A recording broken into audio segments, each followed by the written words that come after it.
कटक चली गणेश भसाण उत्सव प्रथम पर्यायर 300 रु ऊर्ध्व गणेश प्रतिमा को काठजोड़ी नदी कूल देवीगड़ा एवं महानदी में कृत्रिम जलाशय विसर्जन करा विभिन्न क्लब एवं विभिन्न शाही मंडप पक्षर भसाणी बाजा पताका आलोक नहीं शोभायात्रा बाहरी शाही परिक्रमा पर भसाणी काठजोड़ी नदी अभिमुखे यात्रा करथिला। तेज सुरक्षा व्यवस्था को कड़ाकड़ी करा शांति श्रृंखला रक्षापी 24 प्लाटून पुलिस फोर्स नियोजित होती। भसाणी शोभायात्रा विभिन्न छकरे प्रबल भिड़ देखा मिलूँ। आसंता 7 तारिख और 14 तारिख द्वितीय और तृतीय पर्यायर विसर्जन हेब। केवल 2-3टी बुढ़ा गणेश द्वितीय घांट खाइबा पर विसर्जन करा जिवो। मेढ़ गुड़िक जो फिट कर सब जो श्रृंखलित भाव में मेढ़ विसर्जन हो पार से सब प्रकार व्यवस्था कर ट्राफिक नियंत्रण करने व्यवस्था प्लाटून विभिन्न आड़े सब ऑल ओवर टोटाल जिते आम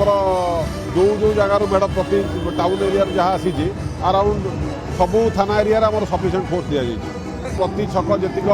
इम्पोर्टाट छक है सब छक स्ट्राइकिंग फोर्स और पिकेटिंग फोर्स बड़ भाई मैंने करुले जीवन ज्योति युवक संघटा बड़ भाई मैंने चालू करते से सारापर आमर आम नहीं चलैलु भगवान ठाकुर गजानन हिसाब से आशीर्वाद आज पर्यटन भल चली महिमार किसी चांदीरिका भी अलंकार होम आगामी दिन को आम रखीचु पितलर मेढ़ करने